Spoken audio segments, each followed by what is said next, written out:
Plus de 3 décennies à la télévision francophone. Une droite, la droite, une autre droite, la droite. La WWF. No, monsieur! We've been hanging and banging, brother! La foule est en délire, the fool is in the liar!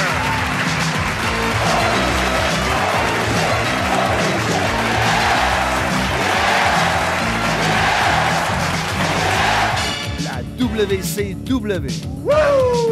New World Order. J'ai la chair de poule! Comme disent les Américains, I've got the chair to pull us! TNA. Impact. L'arbitre demande le prix et on parle pas de fromage. TOW.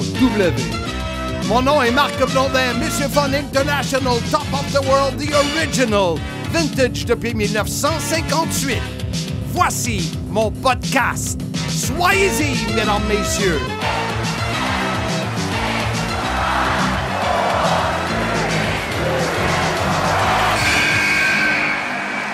C'est parti, mon kiki. Oui, enfin, épisode 1 du podcast de Marc Blondin. Soyez-y, mesdames, messieurs. Très heureux d'être votre conducteur de cette locomotive qui ne s'arrêtera pas pour les prochaines semaines. Je m'appelle Patrice Maltais, une connaissance de Marc Blondin depuis les 10 dernières années. Mais pas juste une connaissance, également un fan de Marc Blondin. Quasiment une groupie. Mais j'ai été chanceux parce que j'ai passé du titre de simple connaissance à ami parce que j'ai été invité à ton mariage, Marc. Ouais, ça en prenait des payants. Oui, c'est ça. Puis ça s'est rempli. Puis écoute, Marc, je te remercie de participer à cette création de podcast.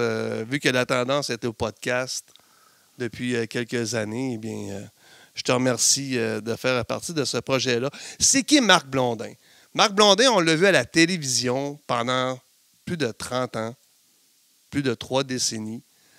Je pense que c'est 4 décennies. Bien là, je suis en train de me dire, je regardais la date ici, ça va faire 4 décennies en 2026. Non, mais si tu regardes décennies des années 80, 90, 2000, 2010, 2020, on rentre dans une 5e décennie.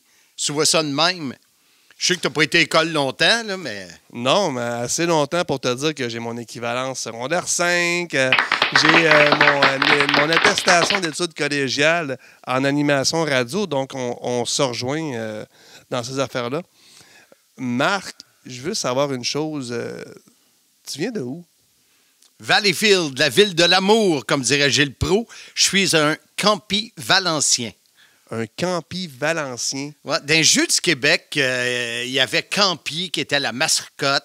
Puis là, c'est devenu, peut-être ça part pas de là, mais moi, mes souvenirs, c'est les Campis valenciens, c'est les gens de Valleyfield. Comme toi, tu viens de... Chibougamau. Donc, t'es un... Un Jamaisien. Hein? Oui. Ben en fait, c'est Chibougamois, mais le terme, c'est la Jamésie. Ah. Ça a changé à chaque année. Là, c'est écoute, tellement hot, tellement intéressant. Mais de toute façon, c'est pas moi qui veux te voler la vedette de ce podcast, vu que c'est toi la star et moi je suis le côté sombre de cette étoile-là. Comment il s'appelait celui qui était avec Kamala? Kimchi? C'est ça? Tu parles... le lutteur Kamala. Son gérant. Il me semble que c'est Kimchi. Fait que t'es un peu le Kimchi puis je suis le Kamala. OK, mais je pensais pas que tu avais une opinion de toi comme ça, mais je pense que tu es mieux qu'un Kamala. Je pense que tu es une personne qui est originale et unique parce qu'il n'y a personne au Québec, je dis personne qui a vécu ce que toi tu as vécu parce que toi, tu étais présent pendant ces années glorieuses de la lutte, le Golden Age, l'âge d'or de la lutte francophone. Je parle de la WWF. Oui, parce que l'âge d'or, ça peut être avant les années 50-60, mais je suis d'accord avec toi. Pour moi, les années 80, ce fut à cause, je le dis souvent, à cause des personnages. Puis là, je viens de penser à quelque chose, Pat, qu'on n'a pas parlé. C'est qu'à la fin du podcast, je vais annoncer ma grande nouvelle de ma carrière. Là. Quelque chose qui touche ma carrière, mais on n'a pas parlé. Fait que je veux que le monde reste avec nous. Parce que quand ils t'entendent parler, des fois, ils peuvent dire « Ah, je décroche ». Non, ça se peut. Je t'as pas eu de plainte à la vais date. être chien quelquefois. Ben là, je vois déjà là, que tu me charges depuis tantôt. Je voulais te remercier pour le shooter gracieuseté de M. Serge Coutu. I'm sexy and I know it. J'ai pas de misère à nommer ici, mais je vais repenser mais à tout ça. parlant de shooter, c'est que du monde qui ont des podcasts qui m'ont dit avant, prends un petit shooter, ça va te dégeler. Mais j'ai jamais pensé de prendre ça à 7h moins quart le matin. C'est rough un peu.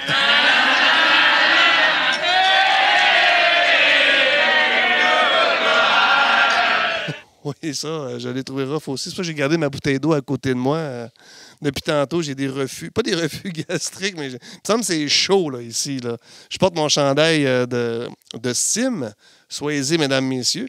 Des chandails que vous allez pouvoir vous procurer juste à suivre la conversation avec Marc. Et puis, vous allez voir comment vous allez pouvoir vous procurer vos chandails. Marc, tu n'as pas commencé du jour au lendemain non plus à la WWF. Là, on va s'entendre là-dessus tout de suite. Vu que tu es un gars de Valleyfield, tu as grandi à Valleyfield. C'était quoi ta jeunesse à Valleyfield? Premièrement, quand tu dis grandi à 5 et 7, mettons, j'ai arrêté vite. Mais ma jeunesse, écoute, côté communication, Pat, le plus longtemps que je me souviens, j'ai toujours aimé communiquer verbalement. T'as pas compris ma question, Marc. Je t'ai dit, c'était quoi ta jeunesse? On parle pas des communications tout de suite. Parle-moi de ta jeunesse. Comment que c'était la vie à Valleyfield? Ben moi, je restais dans Grande-Île. OK.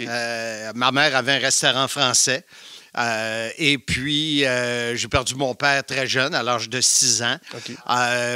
Fait que, écoute, jusqu'à secondaire 1 à peu près, c'était les amis dans le coin, tu sais, autour de la maison.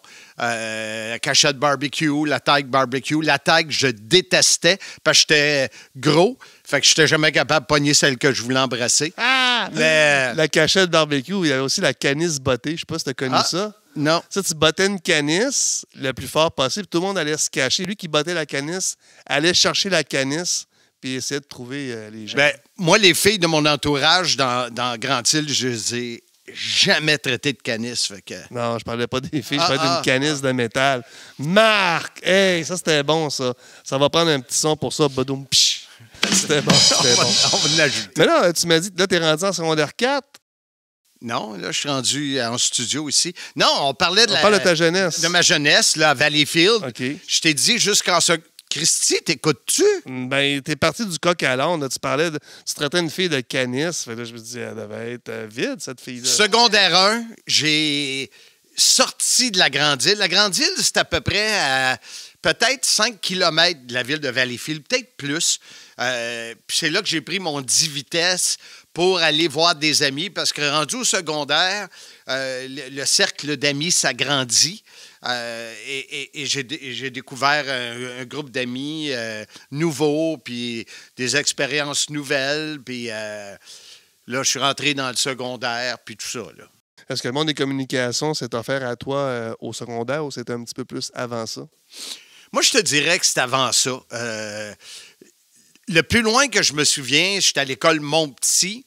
Je pense que c'est en 6e année. 6e année. C'est quoi, c'est 11 ans, 10 ans, 11 ans? 6e année? Ça dépend le nombre d'années que j'ai redoublé. C'était commencé une année en retard. Mais honnêtement, peut-être autour de ça. Là, et on avait un oral à faire. Et moi, j'ai décrit un match de hockey dans ma tête. Un match de hockey, je ne sais pas comment on peut dire ça, là, inventé. Et par la suite, j'ai tripé. C'était bon. Tout le monde m'avait dit que c'était bon. Puis à ce moment-là, j'ai aucune idée que j'ai un talent pour faire de l'oral. Et là, il y a un de mes amis dans ma classe, Roger Demers, le bon vieux Roger. Lui, c'est le gars qui a toujours voulu avoir un poste de radio. Est-ce qu'il y avait une station de radio locale à Valleyfield? Oui, c'est CFLV. CFLV. Est-ce que c'est la même qu'il y a aujourd'hui? Oui, qui s'appelle... Ah, Seigneur, ça a changé de nom. Là, okay. Mais c'est les mêmes lettres d'appellation? Non. Ah, parce que c'était AM, c'est tout ça? Ouais, oui, exactement. J'ai grandi aussi avec une station de radio AM à Chibougamau. C'était le 1240 AM. Puis j'écoutais l'animateur local qui était... je Je pense que c'était Mario Thériault. Ouais, Mario Thériault, c'est ça son nom. Vas-y, continue, excuse-moi. Non, c'est bon. J'ai la chair de poule quand tu parles de tes affaires. Là, ça m'intéresse vraiment. Mais c'est parce que... Oui, je sais que ça t'intéresse. Mais non, c'est Mais des écoute, jokes. c'est parce que je trouve qu'on... Pas qu'on a un chemin pareil, c'est le fait qu'on s'est intéressé au monde des communications très jeune. Toi, tu as eu la chance d'avoir une meilleure montée que moi là-dedans. Mais tu parles de ton ami. Là, Juste te dire, lui, là, on était d'une pièce à l'autre avec un tuyau de balayeuse, puis on se parlait dans le tuyau de balayeuse. Pour ça, c'était une station de radio pour nous autres. Par après, il a patenté avec des émetteurs. C'est un patenteux, Roger. Puis il a patenté une antenne qu'on pouvait vraiment avoir capté peut-être à 100 pieds de sa maison sur des ondes radio. Wow. Et puis là, moi, je disais à ma mère, je n'avais pas de permis de conduire. Puis je disais à ma mère, je t'emprunte l'auto, je m'en vais à l'église. Parce que lui, dans Grand-Île, son studio était à côté de l'église. Fait qu'elle me prêtait le char, pas de permis, parce que j'allais à l'église, mais dans le fond, je n'allais pas à l'église, j'allais à la station de radio. Puis c'est comme ça que ça a commencé. t'allais à la station de radio locale ou t'allais à sa station à lui? Sa station à lui, mais écoute, il y avait... Comment ça s'appelle, sa station? CFGI pour Grand-Île. Oh, Mais c'est bon. écoute, il était équipé. Là. C'est sûr que quand je te parle du tuyau de balayeuse, il y a eu une évolution. Là. Le mot évolution qui ne fait pas très, très bien avec toi, mais c'est autre chose. On compare pas les cannes de conserve reliées à une corde, là. C'est ça, là. Non. Est-ce que ça a déjà marché, ça? Est-ce que tu l'as déjà essayé? Non, j'ai jamais joué à ce jeu-là. Moi non plus. Kick la cacane, là? Non, c'est pas ça. Il y avait un jeu que tu reliais deux cannes avec une corde. Puis c'était comme un téléphone. Est-ce que ça fonctionnait vraiment? J'ai rien que 62 ans, arrête, là. Fait que toi, tu veux dire que quand tu étais jeune à Noël, tu recevais une pomme et un orange à Noël? Bon, OK, moi, je vais y aller. Le podcast Soyez-y, mesdames, messieurs, aimerait remercier le restaurant-bar Tapas, le couteau tranché de Laval, pour son appui. De loin, le restaurant préféré de Marc Blondin, le couteau tranché vous offre un menu tapas incroyable. Pour encore quelques semaines, le service de plats préparés est disponible. Mais sous peu, vous pourrez redécouvrir l'ambiance et l'équipe hors pair du couteau tranché, salle disponible pour vos événements privés qui pourraient être animés par nul autre que Marc Blondin. Le couteau tranché pour commander, voir le menu ou pour tout autre détail, faites lecouteautranché.com. Mais écoute, c'est super intéressant, là. Mais là, tu es rendu dans le secondaire, tu tripes radio déjà. Est-ce que tu sais ce que tu veux faire plus tard, déjà à cet âge-là? Est-ce que ça fait partie de tes plans futurs? Je veux être un communicateur. Ça, c'est clair. À l'école, anglais, français, parce que, écoute, moi, j'ai eu l'opportunité d'aller étudier en 5e année à Cornwall, en Ontario, pour apprendre l'anglais. En 5e année? Oui. En 5e année, 12 ans, style 11 ans. Oui, 10 on ans. parlait des années. Wow. Et puis, ma soeur demeurait là-bas. Donc, quand je suis revenu ici, j'étais bilingue. Attends, là, tu as 12 ans, ta sœur, elle a quel âge? À 15 ans, plus que moi, ma soeur. On est juste deux. T'as pas dit ça tantôt, que tu étais le bébé, très, très bébé d'une famille de deux? Ben là, tu m'as pas Est-ce demandé... que tu un accident? Oui. Oui. Ouais. Moi, je te comprends. Moi aussi, je suis un accident. Ah oui. Moi, je suis le résultat entre 2 voyages de truck à Bay James. Ah, ouais. Toi, ça paraît. D'après moi, il y a même eu un accident, là, des 2 trucks. Je te regarde la face. Mon père m'appelle sa goutte. Là. Ça te donne une idée. Là. J'ai manqué d'amour. Eh, Seigneur. Mon fils a été conçu comme ça, mais ça, c'est une autre histoire. Ben oui. Mais non, ça pour te dire que 15 ans de différence à ce moment-là, oui. C'est, comme disait ma mère, qui récemment, il y a une dizaine de jours, aurait eu 100 ans, le 13 mars dernier. Fait que c'est ça. Et puis, j'ai eu la chance de faire une émission à CFLV, qui était la vraie station de radio locale. Parce qu'on s'entend, tantôt, on parlait de celle de Roger, CFGI, qui était une station de bricolage. Tu sais, j'enlève rien, c'était débile ce qu'il a fait. Mais la vraie... Est-ce qu'il se vend, excuse-moi de t'interrompre, est-ce qu'il se vendait des émetteurs AM dans ce temps-là que tu pouvais construire à la maison puis que lui, il l'a bâti avec ça? Est-ce que Tu me poses cette question-là ouais, à je te moi? le demande, ouais. Aucune idée. OK. Je vais te donner son numéro de téléphone, tu l'appelleras. Fait que ça sera une entrevue à voir.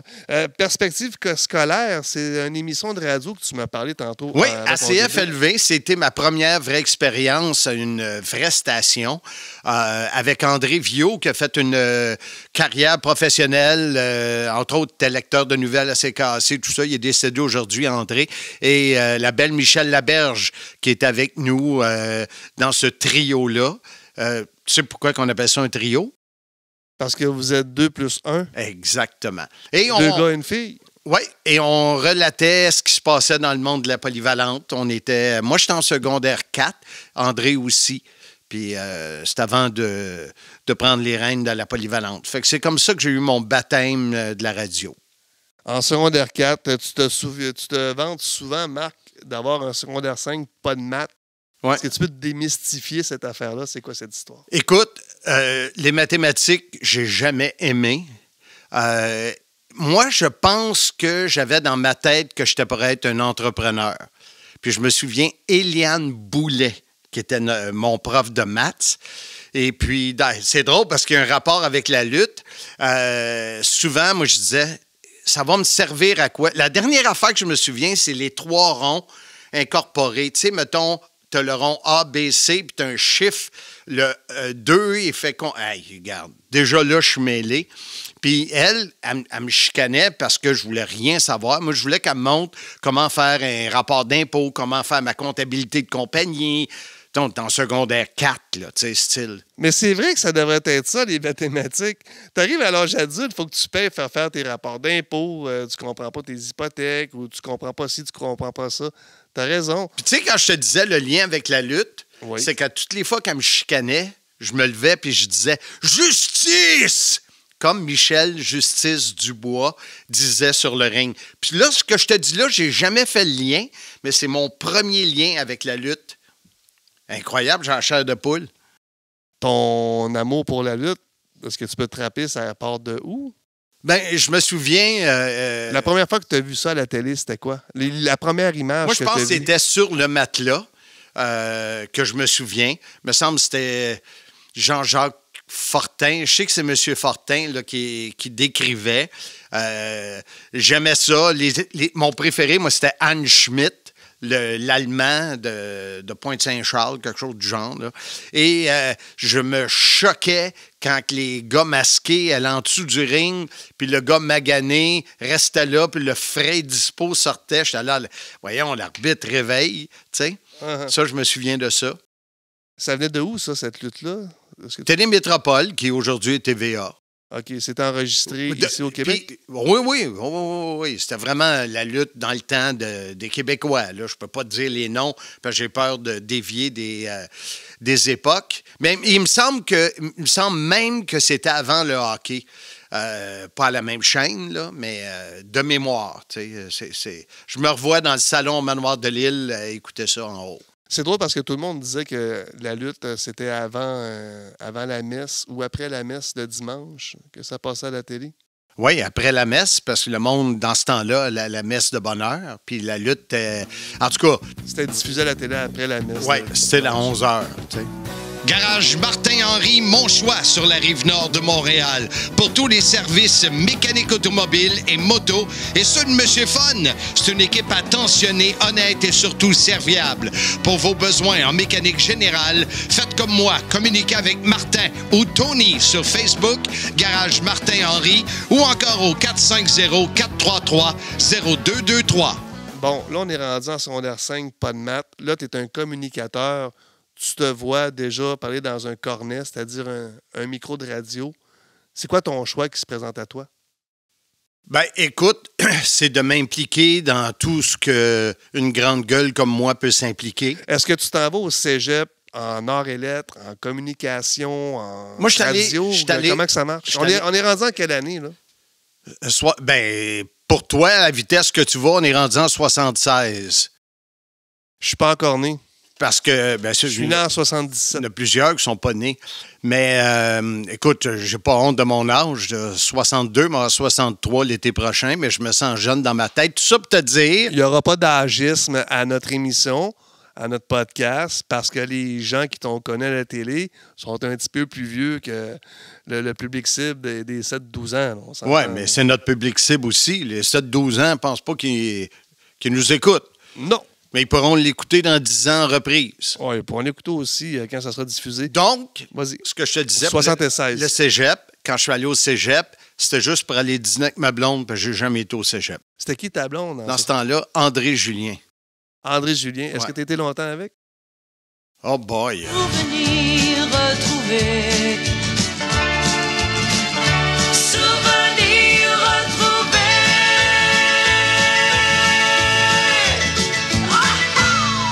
Ça me surprend qu'avec la barbe que tu avais une blonde. Ouais, mais La barbe du frère Toc. Non, j'avais la barbe du prince Kiol. Oh. Loïc. C'est lui que Là, tout le monde ok. dit qu'il me ressemble. Là, je cherchais, je dis, est-ce qu'il y a vraiment déjà existé le prince Kia? Là, j'ai le flash, Loïc. Donc, Loïc, donc, je suis devenu président de l'école. Les concours. ça, je cherche. Les discours. Je suis devenu annonceur des Astérix. Oui, Astérix, le Gaulois, tu m'as parlé tantôt. C'est toi qui fais les voix quand Astérix, le Gaulois, commence à Ciné-Cadeau, c'est ça? Boy. Non, écoute, là, c'est... Ah non, ça serait plutôt... Ouais. Non, écoute, à Valleyfield, dans ce temps-là, on avait possiblement la meilleure équipe de cross. OK. Et les Astérix, écoute, ça jouait, ça se battait. Et j'étais l'annonceur maison. Alors, j'ai pris mes premiers galons et j'étais très coloré. Entre autres, il y avait un joueur qui s'appelle Bernard Royal, que j'ai revu récemment, qui était ami avec moi à Facebook. Et quand lui comptait un but, c'était le but de l'Astérix, compté par le numéro 8, whatever, là. Je pense pas qu'il y avait le numéro 8. Là. Bernard, boum boum, dit le marteau royal. Est-ce qu'il y avait beaucoup de monde qui assistait à ces matchs? Oui, c'était très populaire. Puis écoute, il y avait les Berniquet, Camille. C'était un joueur hors pair. Puis on jouait beaucoup, je pense, de mémoire contre des Ontariens, contre des Indiens. Il y avait du grabuge, mettons.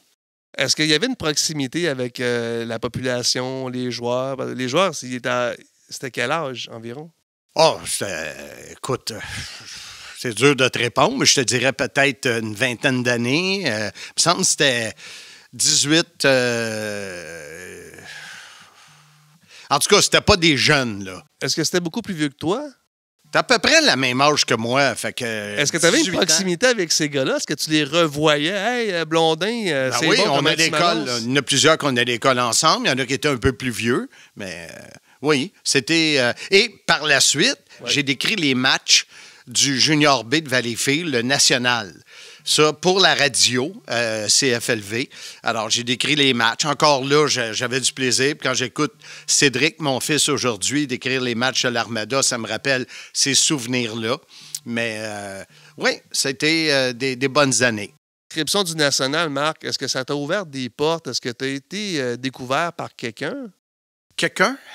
Quelqu'un? C'est Non. mon accent chibougamau qui sort. Non. Quelqu'un. Est-ce que tu dis que le national, là, tu décrivais les matchs.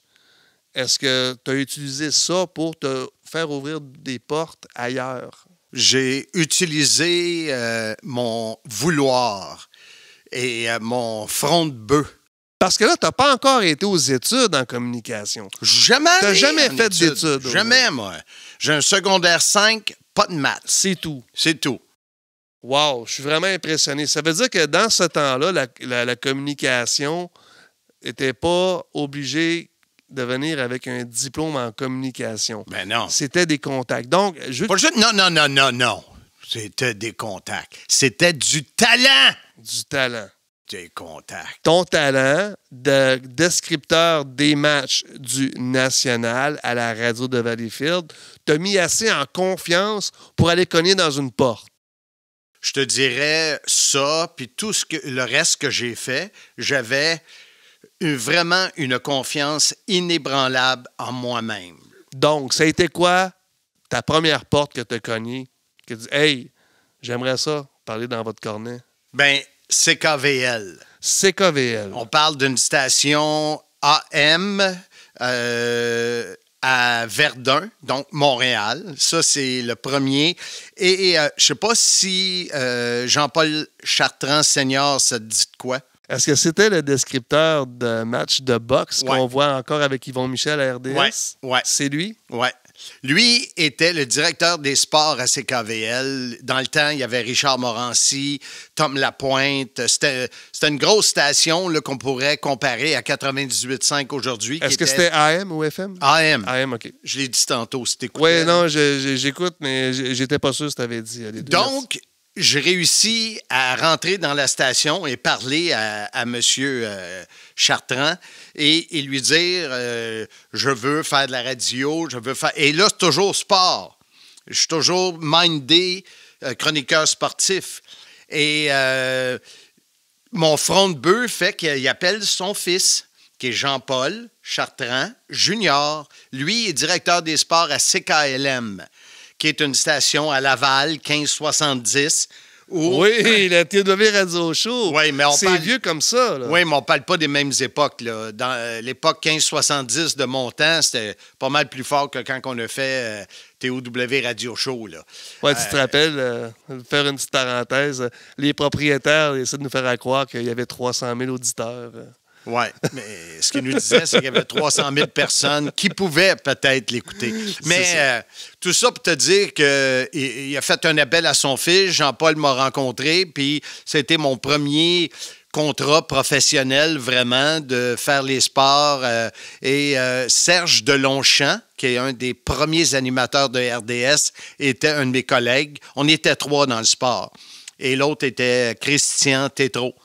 Oui. Fait qu'on était les 3 et c'est ça. Fait que j'ai fait CKLM et ça a commencé comme ça. C'était quoi tu faisais? Tu faisais le bulletin de sport Le avec sport. Tous les sports?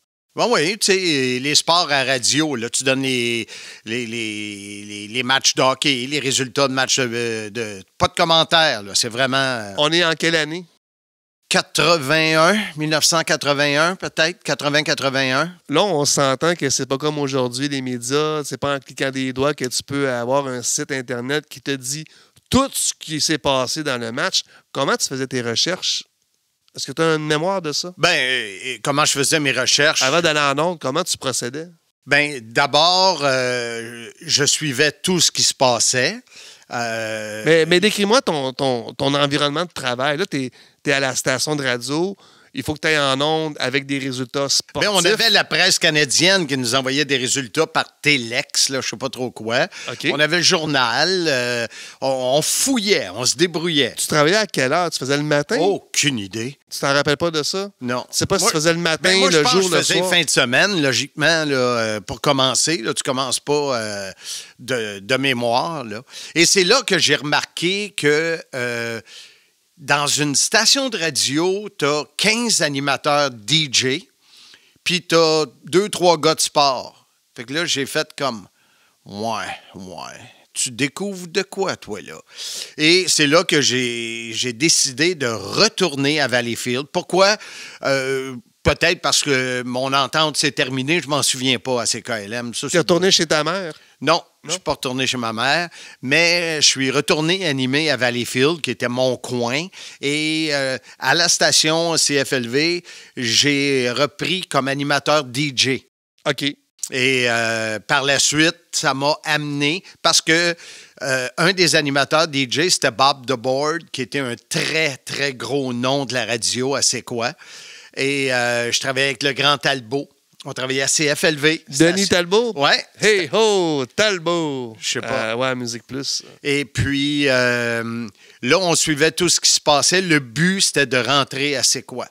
Là, on parle de 1981-82, le plus 82. C'est ça qui est le focus, devenir animateur à C'est quoi. T'es au top of the world quand tu fais ça. Le podcast Soyez-y, mesdames, messieurs, aimerait souligner l'apport de MAD Électronique pour son appui. MAD Électronique, une équipe de pros pour vous conseiller pour vos besoins en équipement électronique, son, lumière et accessoires et un département à la fine pointe de la technologie pour un service informatique. MAD, situé au 581 Curé-Labelle à Blainville ou au madelectronique.com. C'est quoi? C'est la station numéro 1 FM à Montréal à ce moment-là. Oui, monsieur, et de loin. Et puis là, tu es à la station de radio Valleyfield, tu es un animateur DJ. Quel genre d'émission tu faisais? C'était une émission la nuit. La nuit, ben Tu oui. faisais jouer des records puis des cassettes 8 tracks. Les cassettes, c'était les commerciaux. publicités. C'était Ouais, les c'est commerciaux. Puis on avait les platines. Moi, j'appelle ça des longs jeux. Mais Ouais, là, des longs jeux, oui. des 33 tours. vinyles. Des vinyles. Les 33 tours Et aussi. puis, je me souviens, il fallait marquer derrière le vinyle. Il y en a qui s'étaient marqué, exemple, je faisais jouer Offenbach, Promenade sur Mars. Puis, il y avait quelqu'un qui avait écrit, c'était aux 10 jours. Exemple, cette tune-là. Puis moi, je travaillais la nuit, je me disais à personne qui écoute, mais j'ai pas pensé qu'il enregistrait tout, puis je me faisais ramasser. T'as joué cette tune-là, venait de jouer 3 jours avant. Puis écoute, c'est là que j'étais à C'est quoi. Attends, je veux pas que tu aies à C'est quoi tout de suite. Je veux savoir. Bien, je suis rendu là. Non, mais moi, parce que j'ai pas fini là, avec ta job d'animateur, DJ, radio de la nuit. Est-ce que tu avais, mis à part ça, des restrictions? C'était quoi la musique que tu faisais jouer? Est-ce que tu arrivais, tu choisissais tes records, puis go, on met ça cette nuit? Ou ta préparation, c'était quoi? Wow! Préparation, c'était quoi? Replonge. Bien, ce que je te dis, c'est qu'on avait la banque de vinyle en arrière, puis on pouvait, selon ce qui nous tentait, mais j'imagine, écoute, là, c'est loin, mais j'imagine que Guy Brouillard et Amiotte, ce qui étaient les gars de la discothèque, nous avaient donné une base pour faire jouer. La nuit, j'avais moins de restrictions, mais il fallait quand même regarder si on avait le droit de faire jouer telle tune à cause du délai. Des tunes, c'était 48 heures, des tunes, c'était 10 jours. Ah, ça, j'étais pas au courant de ça. Ouais. Mais c'était quoi ton style de musique dans ces années-là? Qu'est-ce que tu écoutais? Rock. Ben, rock francophone ou américain? Les deux. Comme je t'ai parlé, j'aimais beaucoup Octobre, j'aimais beaucoup Offenbach, j'aimais beaucoup le rock américain. Puis dans ce temps-là, les années 80, ben, les hits, c'était fort. Là. Ça la musique était bonne dans les années 80. La rock francophone. Moi, je pense que la musique. Mon père, c'était Corbeau. Écoute, il y avait 2 ou 3 disques de Corbeau. Puis je le vois encore sortir son radio sur la galerie chez nous, puis la police venait parce que c'était. Vous aviez une galerie à Chibougamau? Oui, en avant de la maison. Wow. Pignon sur la rue de la Framboise. Oh. C'est fou, hein? Non, c'est. La technologie, elle se rendait là. C'est bon. Là, tu dis tantôt que c'est quoi? Corbeau. Ouais, t'as-tu vu ma photo que j'ai noir et blanc, que j'ai diffusée avec le disque d'or? Je l'ai partagée récemment sur Facebook. Je suis là avec Serge Plaisance, qui est puis Denis Talbot, il est là aussi. C'est ça-là? Je pense pas que Denis est là. Non.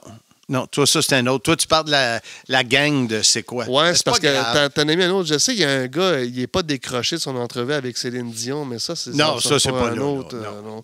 Mais, OK, là, tantôt, tu me disais, on parle de ta carrière de nuit. C'est quoi? C'était la place à être, the place to be.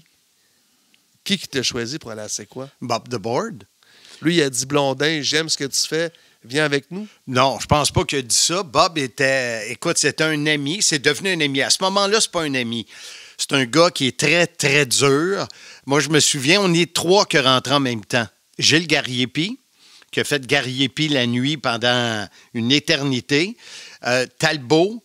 Je pense que je suis rentré avant Talbot, mais en tout cas, quelques semaines de décalage. Et je me souviens, j'écoutais Gariepi, puis j'appelais, probablement, je le textais pas, puis j'envoyais pas de courriel, là, mais j'appelais Bob, puis je disais, hey, je suis bien. T'as envoyé des pigeons. Bien meilleur que lui. Tu sais, critiquait ce qu'il faut pas que tu fasses dans. Mais, regarde, je voulais rentrer à C'est quoi, je voulais être un animateur de C'est quoi, puis. Finalement, il m'a pris, puis j'ai commencé là. C'était quoi ton créneau? Est-ce que tu te rappelles? Mon créneau, la nuit? La nuit aussi. Les week-ends? Les week-ends de aussi? nuit. On parle le temps de la même affaire? Non, mais c'est parce que tu me parles que quelqu'un est déjà la nuit. Moi, je pense pas que tu remplaces quelqu'un la nuit. Non, je t'ai dit que Gariepi, il a fait longtemps. Gariepi, la nuit, la semaine. Okay. C'était son créneau. Lui, il était là pendant peut-être 20 ans à faire ça. J'exagère, là, mais suis. Ben, t'exagères pas, c'est parce que ça me semble que ça fait une éternité que c'est les mêmes animateurs radio, Ah, non. mêmes animateurs télé qui sont là. Non. Mis à part ceux du matin qui sont assis sur des sièges éjectables depuis des années. Non, moi, je trouve que s'entend. ça change beaucoup. Mais garde le droit à ton opinion. Là. Peut-être parce que j'écoute juste un poste de radio puis c'est tout le temps les mêmes personnes qui parlent. Ça se peut, ça. Faudrait que je m'élargisse. Là, Marc, t'es rendu à C'est quoi de nuit? T'as atteint ton objectif. T'es dans les nuages. Là. Oui, je suis dans les nuages. Vraiment. Dis-moi une affaire. La paye. C'est quoi la paye d'un animateur de radio à C'est quoi dans ton temps? Dans mon temps, je pense qu'une nuit, je faisais à peu près 67-68 $ pour la nuit. C'est pas beaucoup. T'as-tu compris ce que j'ai dit? 68 $. Ouais. 68 $. Oui, bravo. C'est Fait que ça me donnait à peu Je près... t'écoute. C'est quoi cette Ça me donnait à peu près 130 $ par fin de semaine. Puis, dans ce temps-là, j'étais représentant commercial pour une compagnie. Puis... Tu vendais quoi? Des biens électriques. Tu sais, du fil, des ballasts, à des usines. Des balastres. Si tu veux. Oui. OK. Puis est-ce que tu faisais plus d'argent comme représentant oui. qu'animateur? Moi, je pense que je faisais à peu près 30 000 facile comme représentant, puis mettons 130 $ par fin de semaine à radio. Mais le fait que je travaillais la nuit, ça me permettait de plugger les discothèques où j'animais, parce que je parlais au monde de club. OK. C'est de même que j'ai commencé ma compagnie, tu sais, Ta compagnie, la compagnie Monsieur Fun. qui s'appelait Les Productions de Marc. Ah. Alors, on est en quelle année? 84? Exact. 84. Puis là, Et tu parles de 84. 84, je reviens comme animateur de sport. J'ai eu un poste qui s'est ouvert à CKVL, c'est quoi? J'ai encore, écoute, mes commentaires sportifs, je les ai encore. Je travaillais avec Gilles Proulx à la salle de nouvelles. C'était quelque chose. Travailler avec Gilles, là, c'était quelque chose. c'est drôle que tu me parles de Gilles Proulx parce que la semaine passée, j'ai regardé sa biographie qui avait passé à Canal D il y a de ça sûrement 13 ans. Là. Puis il y avait Paul Arcand qui disait que Gilles Proulx, c'était un bon communicateur, mais un mauvais boss. Moi, je ne l'ai pas eu comme boss, je l'ai eu comme coéquipier. Lui, il était animateur dans ce Ouais. temps-là, c'est ça? Oui, il avait son émission, puis il faisait ses commentaires, puis tout ça. Et dans ce temps-là, le syndicat, si tu faisais 6 mois, après ça, tu faisais partie du syndicat. On avait tous une bonne idée qu'à 5 mois et demi, je perdrais mon poste qui est arrivé. Et puis, par après, j'ai quand même fait, pendant les Olympiques de 84, j'étais à la CKAC, mais j'arrive pas pantoute à me souvenir comment je me suis ramassé là, mais je préparais, je faisais les sports le jour, je préparais l'émission Les amateurs de sport pour Pierre Bouchard. Fait que ça, on parle encore de 84. La compagnie, c'est quoi? CKAC, regarde, il s'en est passé. Le podcast Soyez-y, mesdames et messieurs, aimerait souligner l'apport de Transform Exact et son président fondateur Alain Brochu pour son appui. Transform Exact, impressionnant. www.transformexact.com, imprimeur professionnel spécialiste en sérigraphie et impression numérique grand format. Transform Exact à Montréal, 514-324-4960. Les Olympiques de 84, c'était à Los Angeles. Ça avait été boycotté par les Soviétiques. Est-ce que tu as un souvenir des athlètes canadiens qui participaient me semble, Mme Bernier, me semble. au plongeon? Oui, me semble. Là. Mais, Oui, c'est vrai. Plongeon 3 mètres. Oui, me semble c'est ça, là, mais je suis pas. Je suis vraiment pas. Est-ce que tu es un amateur des Jeux olympiques? Est-ce que tu aimes regarder les Olympiques à la télévision? Ou tu t'en fous? Oh, je ne sais pas. J'ai pas plus d'intérêt que ça. Quand ça passe, tu t'arrêtes pas à ça, tu changes de Si canal. ça passe, puis comme écouter le hockey, oui, ça, je le fais. Le ski, oui. Mais, mettons, tu sais, comme tout le monde qui capote sur le 100 mètres, là, moi, j'ai jamais couru vite. Fait que... OK, on va laisser ça comme ça. Là, tu me parles que tu as commencé ta compagnie. Tu es déjà un représentant. Tu travailles les fins de semaine à C'est quoi? Tu as le temps d'avoir une compagnie en plus? Non, c'est pas en plus. tu as décidé de lâcher ta job de représentant pour commencer ta compagnie? Ils m'ont mis... m'ont dit de choisir entre les deux, puis j'ai choisi c'est quoi. Fait que j'ai lâché une job très payante pour une job peu payante, que là, j'ai dû trouver des idées, me réinventer. Et c'est là que je me suis dit, ben moi, je m'adresse à tout le monde de club. Tu sais, quand ils sortent du club à 2 h du matin ou à 3 h, là, moi, je suis en onde le vendredi soir au samedi, puis le samedi au dimanche, dans les 2 journées les plus fortes des clubs. Fait que là, je suis allé voir des propriétaires de discothèques, puis je leur disais, garde, je suis moins connu que Douglas Léopold, que Lirette, que Rock Denis, que W, mais moi, je peux te plugger d'ennui quand le monde sort. Puis, fait que là, c'est là que j'ai commencé. Puis dans le temps, tu avais le droit. J'avais le droit de plugger mon club. Aujourd'hui, je ne pourrais pas faire ça. Là. Non, je me rappelle dans les années 90, tu avais souvent des clubs qui étaient en direct à la radio. Là, ça jouait. Est-ce que c'était comme ça aussi dans ton temps? Ben oui, il y en avait. Il y en avait, mais c'était un petit peu après moi, ça. Live du Limelight ou quelque chose du genre. Fait que c'est là, j'ai commencé à animer dans un club. J'ai parti ma compagnie en 84. Et ce qui est arrivé aussi, c'est que on s'est aperçu que j'avais besoin, comme animateur, j'avais besoin de voir la réaction de ceux à qui je m'adresse. Donc, dans un studio, tu n'as pas ça. Donc, je n'étais pas le meilleur. Et c'est quoi qui m'a un peu forcé à partir de ma compagnie pour que j'anime tous les événements live, donc beach party, équipe de ski, équipe de balle. Porte-toi une compagnie, puis... on va te supporter. On va te supporter, Wow. puis on va te débarquer dans l'onde, mais tu pourras faire des cut-ins qu'on appelait. Allons retrouver Marc des Blondin, remotes. des remotes. Ouais. Ben, remote, c'est très commercial. Ouais. Nous autres, on appelait ça un cut-in dans le temps. Alors, c'est de même que je me suis occupé de tous les événements. Puis dans ce temps-là, il y en avait des événements extérieurs, live, là, tu sais. Bien, live. Pas en direct à la radio, mais moi, je pouvais passer. On allait jouer à balle un peu partout. Parce que c'est de la grosse organisation, ça, là, qu'est-ce que tu m'expliques?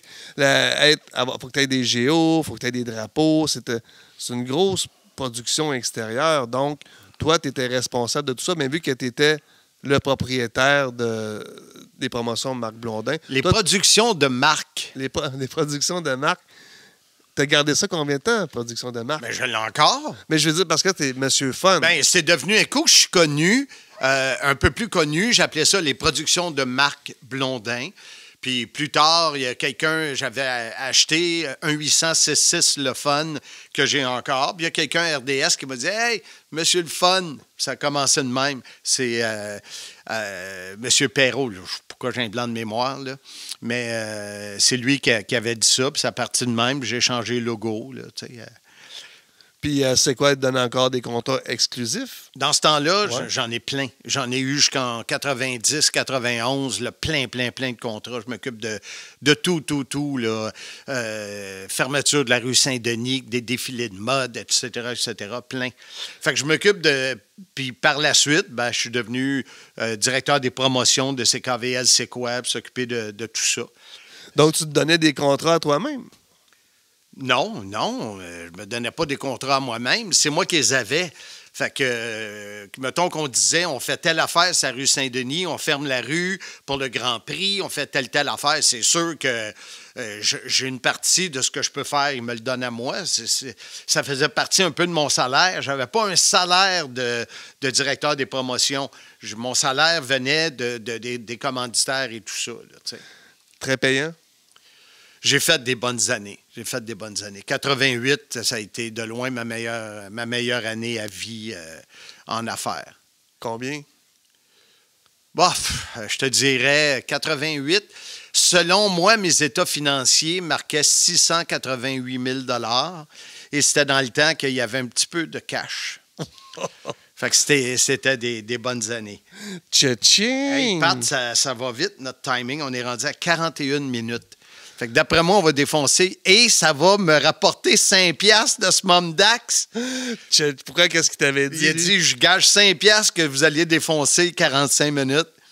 Ben, c'est très gentil. Ben, ça me fait Parce que toi, tu avais peur avant qu'on parte, qu'on dise, je pense pas qu'on aille assez de stock, puis blablabla. Écoute, Marc, c'est une première émission qu'on fait. Ah ouais. Il y en a plein. J'ai une feuille ici qui me dit 127. Ouais. Donc, on en a pour 2 ans et demi à s'endurer. Le podcast Soyez-y, mesdames, messieurs, aimerait souligner l'apport de la Shop à pâte pour son appui. La Shop à pâte au 790 Sainte-Hélène à Longueuil, une épicerie fine que tu te dois de découvrir, un vrai coup de cœur. L'Italie dans ton assiette. Une fabrique de pâtes 100% semoule style italienne. Les meilleures pizzas sauce maison et des plats préparés maison, dont le mac and cheese. La Shop à pâte 100% québécois y approuvé. Aliments du Québec. Visite shopapâte.ca. Mais là, tantôt, en commençant le podcast, tu as dit que tu allais avoir un scoop. Ouais. Donc, là, on est rendu à ton scoop. OK. Bien, le scoop, c'est en collaboration avec Bertrand Hébert. Je vais publier un livre sur ma carrière, une bio. On travaille là-dessus depuis la fin de l'année dernière, fin de 2020. Le livre, à votre grande surprise, va s'appeler « Soyez-y, mesdames, messieurs ». Non! Ça devrait être le titre. En tout cas, c'est celui qu'on a pris au début. Et ça va sortir en 2022. Okay. Fait que tout ce qu'on parle ici, bien, vous allez avoir encore plus de détails dans le livre. Parce que je m'en allais dire à quoi ça sert de faire un podcast si tu vas l'écrire. C'est parce que quand tu écris, c'est comme quand tu regardes un film puis tu lis le livre du film, il y a pas mal plus de détails dans le livre que dans le film. Ça, c'est vrai. Je me rappelle le livre Da Vinci Code, je l'avais acheté, je vais le lire. Puis je me suis rendu compte qu'en voyant le film, t'as 100 pages de passé en les premiers 10 minutes du film. C'est ça. Fait que c'est pour ça, moi, je lis beaucoup. C'est quelque chose que j'aime beaucoup. Donc, ce qu'on a parlé là, pendant 45 minutes, c'est juste la couverture du livre. C'est la jaquette. Tu sais, on parle de Bertrand Hébert. C'est quelqu'un qui est rendu à son 7e livre. Puis je sais qu'il y a d'autres projets. Il a écrit avec notre chum Pat Laprade. Il a co-écrit Mad Dog, Midgets and Screwjobs en 2013. À la semaine prochaine, si Dieu le veut, également en 2013. Maurice Mad Dog Vachon en 2015. Il a écrit seul Pat Patterson, Accepted en 2016. Il a également fait André le Géant en 2020, Jean Ferré. Et il y aura le 7e livre qui sera l'histoire de ma carrière et de ma vie. Excellent. J'ai hâte de lire ce livre-là. Donc, chers auditeurs, c'est ce qui conclut l'épisode 1. On vous invite à aller sur la page Facebook de Soyez-y, mesdames, messieurs. Vous avez des questions, des suggestions, des questions pour Marc? On est là, on va vous répondre, on est très accessible. Puis j'aimerais juste, avant de terminer, dire aux gens, parce que là, on voit des photos de différentes personnes qui nous envoient des photos avec les vêtements. Alors, c'est Trophée Concept, CFGL Métaux, communiquer avec Chantal. Tous les détails sur notre groupe, la page du groupe Soyez-y, mesdames, messieurs. T-shirt manches longues, il y a les masques, les cotons ouettés, les hoodies. Fait que on est bien content quand on voit quelqu'un. Puis envoyez-nous des photos, on va les mettre sur les pages du groupe. Exactement. Donc, merci beaucoup. On vous rappelle que vous pouvez écouter l'épisode Soyez-y, mesdames, messieurs, sur l'application podbean.com, application gratuite. Si vous êtes membre de Spotify, vous tapez tout simplement « Soyez-y, mesdames, messieurs ». Abonnez-vous à la page, ça coûte gratis. Également, baladoquebec.ca. Donc, pour te laisser partir, Marc, qu'est-ce que tu nous dis pour le prochain épisode?